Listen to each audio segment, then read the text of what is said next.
Good morning বন্ধুরা, দীপশিখার tips and ব্লগের সমস্ত বন্ধুদেরকে স্বাগত জানাই। তো এখন বাজে সকাল 6টা। দেখুন এরকম সকাল 6টার সময় পরিবেশটা ছিল। ঘুম থেকে উঠে এবার বিছানাগুলোকে গোছ করে নিচ্ছে এভাবে।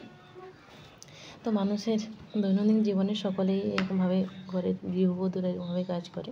তো আমিও এরকমভাবে আমার দিনটা শুরু করি। তো কাজের তো শেষ নেই, সারাদিন ধরে টুকটাক কাজ চলতেই থাকে।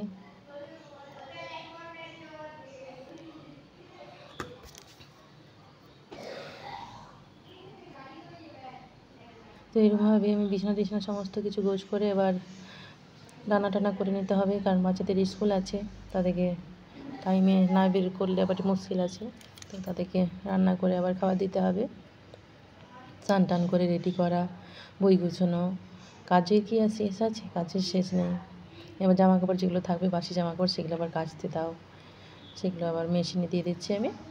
এবার একটু গরম জল করে নেবো, কাজগুলোকে সেরে নিচ্ছি।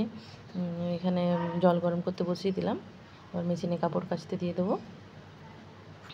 সম্ভবই না এত কাঁচা, বালতি প্রত্যেক দিন, মানে এত জামা কাপড় হয় বাচ্চাদের যে ধারণা করা যায়। প্রত্যেক দিন মানে 1 বালতি করে আমাকে কাপড় কাচতে হয়। এবার বইগুলোকে সব গোছ করে গুছিয়ে নিচ্ছি। স্কুলে ওরা রান্না করে দিয়ে দিয়েছি, ওরা খেয়ে স্কুল বেরিয়ে গেছে।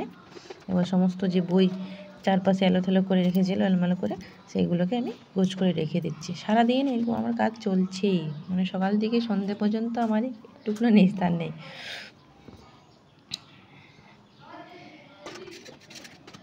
গরম জলটা হয়ে গেছে, নিয়ে নিলাম। আর এদিকে মেশিনের পাইপটাও বাথরুমে দিয়ে দিলাম। এবার রান্নাঘরে যে কাজটা বাকি আছে না, রান্নাঘর গোছাতে বাকি আছে। রান্না তো কমপ্লিট হয়ে গেছে।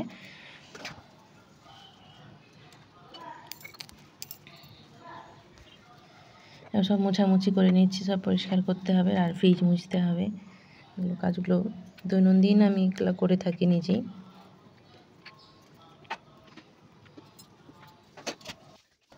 মিক্সির চারপাশে পড়ে আছে, এগুলো সব গোছ করে নিচ্ছি একটু একটু করে।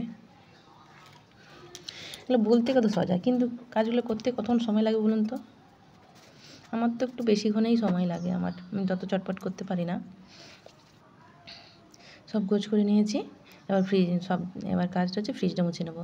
ফ্রিজটা প্রত্যেক দিন মুছে নিলে, আর রান্নাঘরে যেহেতু ফ্রিজ আছে, চাটচাট করবে না, তেল চিটানোটাও একদম বসবে না। আমি এরকমভাবে কলিং দিয়ে ফ্রিজ, ওয়াশিং মেশিন সব পরিষ্কার করে নিচ্ছি।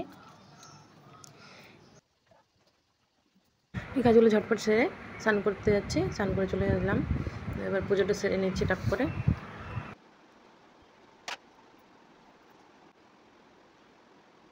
আজকে টিফিনটাও করা হয়নি আমার, মানে এত কাজের তাড়া ছিল, এত কাজ ছিল আজকে, খাওয়ারও সময় পাইনি।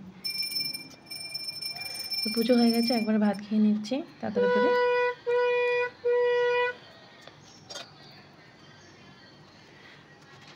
আমি হনুমান চল্লিশাটা একটু পড়ে নিচ্ছি। পুজো করার পরে আমি প্রায় সব দিনই হনুমান চল্লিশাটা পড়ি।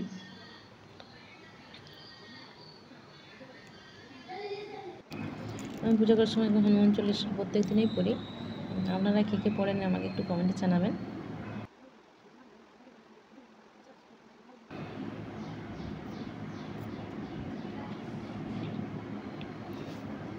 তো প্রথমে এবার পুজো সারা হয়ে গেছে, বইটা পড়ে সব গুছিয়ে প্রসাদ খেয়ে আমি ড্রেস চেঞ্জ করে নিলাম। চুল টুল আঁচড়ে একটু সিঁদুর একটু পরে তারপরে ভাত খেতে যাবো। স্নান করার পরে প্রত্যেক দিনই আমি একটু সিঁদুর লাগাই। তো প্রচণ্ড বর্ষার জন্য চুল উঠছে, এত চুল উঠছে, চুল চিরুনি দিতেই ভয় লাগছে। তো একটু টোনার লাগিয়ে দিলাম, আর একটু ক্রিম লাগিয়ে নিলাম মুখে, একটু লিপ বাম লাগিয়ে দিলাম। এরপর সিঁদুরটা পরে চলে যাব খেতে।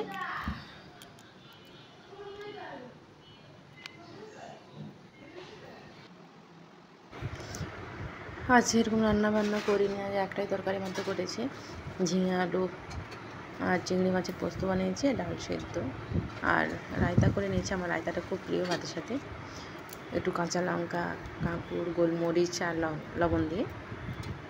আমি খুব প্রায় দিনই কিন্তু এই রায়তাটা খাই। রায়তা খেলেও ভালো বলে, চর্বি কম, মোটা ভাবটা কমে, তার জন্য আমি রায়তাটা বেশিরভাগ দিনই খাই। চেষ্টা করি আমি লবণটা না দিয়েই, মানে সরি, চিনিটা না দিয়েই আমি খাওয়ার চেষ্টা করি। আমাকে ভালোই লাগে চিনি না দিয়ে খেতে। তো এবারে কাজ তো সে খাওয়া দাওয়া কমপ্লিট হয়ে গেছে, সব কাজ সেরে নিয়েছি। একটু রেস্ট নিয়ে জামা কাপড় যা শুকনো হয়েছে সেগুলো সব আলমারিতে গোছ করে রেখে দিচ্ছি। আর আমার যারা জামা কাপড় আছে সেগুলোকে ইস্ত্রি করে নিতে হবে, সেগুলোকে ইস্ত্রি করে নিচ্ছি। তো ইস্ত্রি করাটা আমার একটু খুব টাফ লাগে, আমার প্রচণ্ড, মানে একদম ভালো লাগে না ইস্ত্রি করতে, কিন্তু তাও করতে হয়। তো ইস্ত্রি করে নিচ্ছি।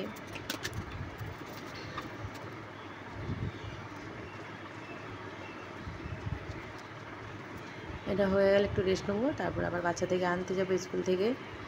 আবার আজকে আবার বৃষ্টি পড়ছে, এক সমস্যা।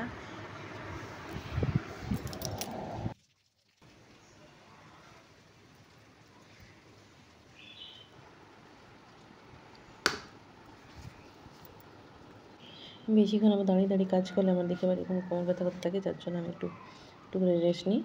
আবার একটু বসে পড়ে। ইস্ত্রি করা একটা বড় কঠিন কাজ।